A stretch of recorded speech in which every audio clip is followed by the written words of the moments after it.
Listen up, 12s. We are standing on the edge of a franchise-altering offseason. I am hearing things behind the scenes that suggest John Schneider is about to push all the chips into the center of the table. We are talking about the future of a Super Bowl MVP, a potential blockbuster trade for a premier pass rusher, and a draft strategy that has to fix a gaping hole in the backfield. You cannot afford to miss a second of this breakdown. We are building something massive here, and we need every single die-hard Seahawks fan on board to help us smash that 1,000 subscriber mark so we can keep bringing you the truth. Let's get straight to the business at hand, because the clock is ticking and the noise coming out of the VMAC is getting louder by the second. As of recent analyses surfacing on February 23rd, the Seattle Seahawks front office is locked in a massive internal debate regarding the future of Kenneth Walker III. This is not just about a running back, this is about the identity of the offense. The sources I am talking to indicate that General Manager John Schneider is torn between slapping the franchise tag on his star player or committing to a long-term extension that would reset the running back market. Here is the reality of the situation. Kenneth Walker III is coming off a Super Bowl MVP performance. He has proven he is the engine of this team. However, the leverage has shifted dramatically because of the catastrophic injury to his immediate backup. With the depth chart decimated, keeping Walker for the 2026 season has transitioned from a goal to an absolute priority. The front office knows they cannot walk into the season without him, but they are terrified of the salary cap implications of a mega deal. Now, let me switch gears and tell you what I really think about this, because quite frankly, the hesitation is disrespectful. You have a man who just carried you to the promised land, a man who put the team on his back when it mattered most, and you are debating nickel and dime tactics? Are you kidding me? Kenneth Walker III is not just a running back, he is the heart and soul of this franchise right now. You do not franchise tag a Super Bowl MVP who is in the prime of his life. You pay the man what he is worth.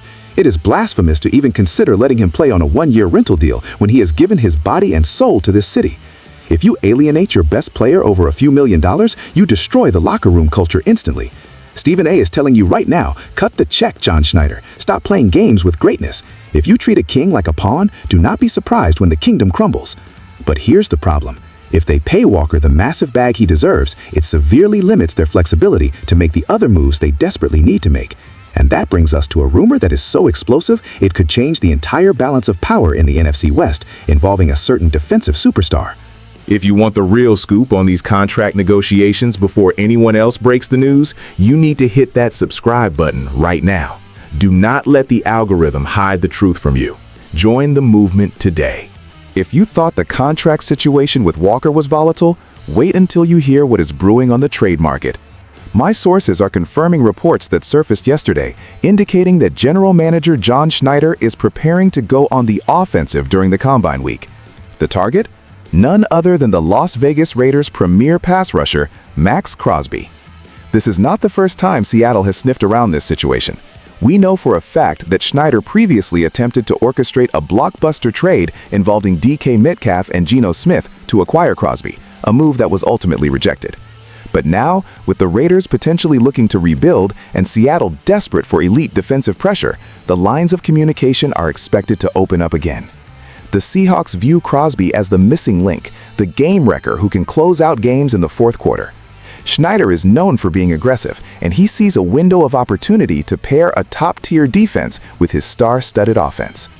Let me be crystal clear about this. If John Schneider pulls this off, build the statue right now. This is exactly the kind of bold, aggressive, take-no-prisoners move that creates dynasties. Max Crosby is a dog. He is a relentless force of nature who does not know the meaning of the word quit. You look at the Seattle defense, and while it is good, it lacks that fear factor, that one guy who makes the quarterback wake up in a cold sweat the night before the game. Max Crosby is that guy. I do not care if you have to trade draft picks. I do not care if you have to mortgage the future. When you have a chance to get a Hall of Fame caliber talent in his prime, you do it. You make the call. The NFC West is a war zone, and you can't win a war without heavy artillery. Max Crosby is the tank you need on the front lines. But there is a massive catch. To get a player like Crosby, you have to give up significant draft capital. And if you trade away your second or third round picks, you leave yourself completely exposed in the draft. And that is a nightmare scenario, because as we just discussed, the Seahawks have a critical emergency at the running back position that needs to be solved immediately. This is where the situation gets critical, and you begin to see the domino effect of every decision this front office makes. Because of the uncertainty surrounding Kenneth Walker III's contract and the potential loss of draft capital in a Max Crosby trade, the Seahawks are backed into a corner regarding their backfield depth. A new analysis from Bleacher Report published yesterday has identified the dream target for Seattle in the second round of the draft, Arkansas running back Mike Washington Jr. This is not just a luxury pick, this has become a necessity. The report highlights that the need to reinforce the ground game has skyrocketed following the confirmation of Zach Charbonnet's ACL surgery. With Charbonnet out for a significant period and Walker's long-term future hanging in the balance of negotiations, drafting a pro-righty runner like Washington Jr. is seen as the perfect insurance policy. He brings a physical, downhill running style that mirrors what Pete Carroll used to love and what the current regime needs to maintain balance. But let me tell you why this scares me. We are talking about relying on a rookie to save the day because the team is dealing with injuries and contract disputes. This is playing with fire.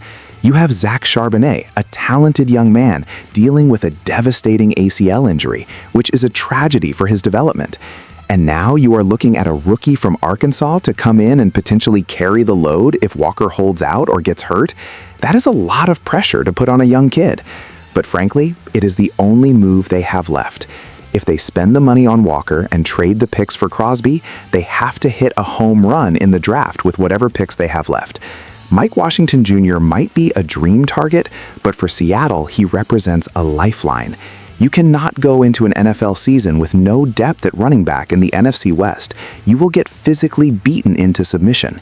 This draft pick is not just about talent, it is about survival. If they miss on this pick, or if they trade it away for Crosby, they are one injury away from their offense collapsing entirely. It all comes down to this. Can Schneider juggle the money, the trade assets, and the draft board perfectly? We are looking at a defining moment for this franchise. The decisions made in the next few weeks regarding Kenneth Walker III, Max Crosby, and the NFL draft will determine if we are hoisting a Lombardi trophy or watching from the couch in January.